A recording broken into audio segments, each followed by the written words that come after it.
Zopa is a lending and borrowing marketplace, so it's actually a very simple idea. We effectively do what people have been doing in communities for centuries. So we facilitate the lending and borrowing directly between people. So people who have some spare cash that otherwise they might put in a savings account or buy some investments with, and are looking for a return on that cash, lend it to people who are looking to borrow it. And people typically looking to borrow £6,000–7,000 to buy a car, go on holiday, get married, or pay off some credit card debts, that kind of thing. It's aimed at very normal people. So on the borrowing side, it's aimed at what we, sort of forgive the jargon, but call prime customers. So people who actually we do believe are going to repay. So we take that quite responsibly. We're looking after other people's money. We don't want to lose that money because reputationally that would damage us significantly, obviously. And the lenders are people who vary enormously from young people 20 years old lending £10 because they think it's a really interesting thing to do, up to people in their 50s and 60s who are lending hundreds of thousands of pounds and doing it as possibly part of their pension arrangements or providing an income in retirement.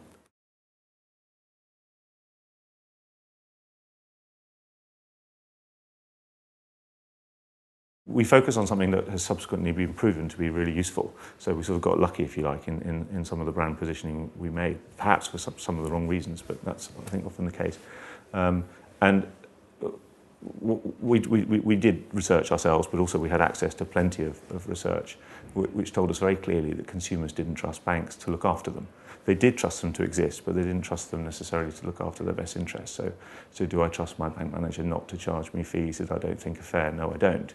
But I sort of do trust them that they're going to be there. It's a big solid building with stone walls and a big vault in the basement. So we thought, well, we can't compete with that. We're a small startup with a completely innovative idea, asking people to give us their money. We clearly can't compete with the traditional, hard trust, if you want to call it that a bank enjoys. So we've got to do something else. And we concluded that we had to work really, really hard at the soft side of trust. So we had to do all the things that banks don't do. So we had to communicate to people in language they understand, in a conversational, sort of friendly style. Not a silly style. You can't make fun of money because it's a very serious subject, but you can at least talk to people in plain, simple English. You can set out how you make your money. You can set out what the fees are and that there aren't fees that people aren't going to expect. You can design your product in a more fair manner, i.e. not trying to make money out of hidden charges, but make money up front in a clear and transparent way. So we did all that, and we built a website, and we did our branding very much to try and foster that sort of that atmosphere of trust.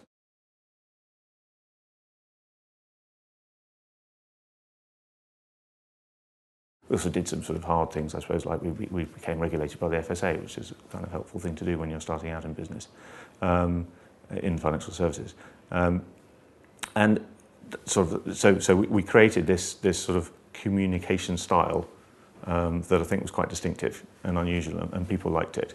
What then happened, of course, was 2 years later. So we launched in March 2005, summer 2007, Northern Rock goes down, followed by the sort of the larger events of 2008, and that hard trust I described in banks just evaporated. So pictures on the 10 o'clock news of people queuing outside Northern Rock or Bradford and Bingley or other financial institutions trying to get their money out meant that the one trust advantage that the banks had just disappeared. And then consumers were left with their already latent sort of dislike or mistrust on the soft side, and banks were really left with nothing in terms of trust. And Zopa, meanwhile, admittedly very small in comparison, but Zopa had created some trust in its decency, if you like. And quite irrationally, we started receiving comments and emails from customers saying, I trust you more than my bank, which, given we're a startup employing 18 people in the West End of London, sort of is frankly nonsensical.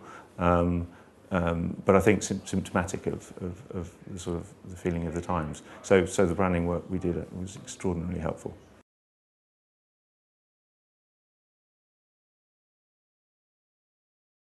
Prior to launch, we did a lot of work sort of analysing our target, and we decided that there was a growing demographic, which we christened Freeformers. It doesn't really trip off the tongue, but I think it's quite easy to understand the kind of people we're referring to. So people who perhaps, as a group, been born out of the IT contracting boom in the early 90s, people who sort of romantically might work 6 months of the year and then go snowboarding, but also had an evolving and different view of some of the institutions of society. So actually less likely to vote for single-issue political parties and more likely to vote for the party that's going to keep the school at the end of their street open. Would the first people to assemble their own holidays on the internet rather than buying packaged tours, the first people to buy iPods and buy music or download music in other ways without buying albums from EMI. People who actually liked being in control of their lives. Part of the Zopa proposition was effectively to create a product that people could have control over, particularly on the lending side. So you choose the kind of people you want to lend to, you choose the rates you want to lend at, the kind of things that traditional money managers couldn't supply.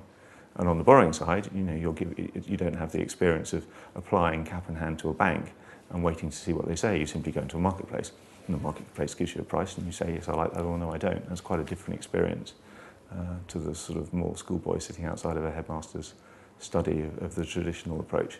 So we thought that was a really interesting group to aim at. They're growing, and it's a group or a demographic that's actually quite appealing to those who aren't even in it.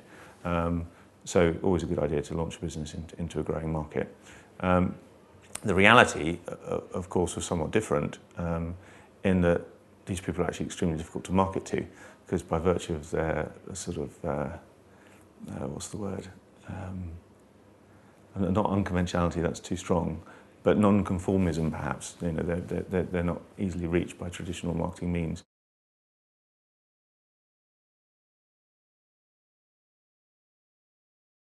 Yes, I mean, the recession to date has been good for Zopa. The business has grown faster since last summer than at any time in its history. Some of that might be the fact that the business is more established, but I think the recession has something to do with it. And I mean, so the principal issue is one of bank liquidity.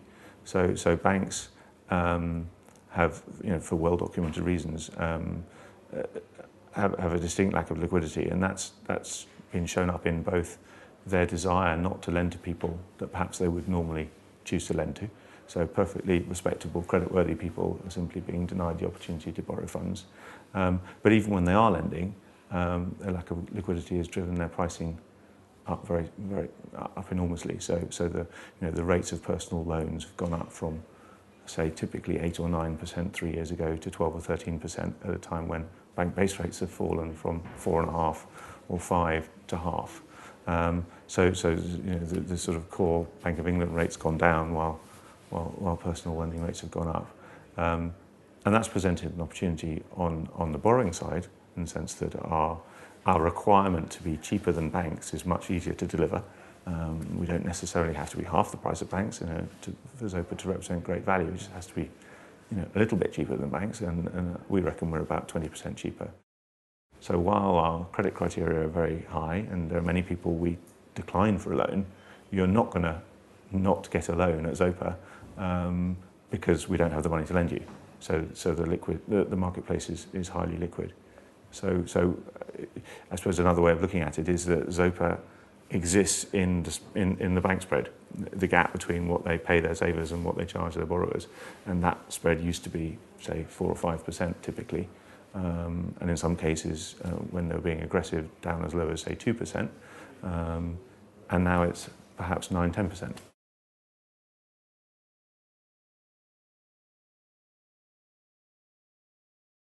I would have hoped we would have had a UK competitor by now, and we don't.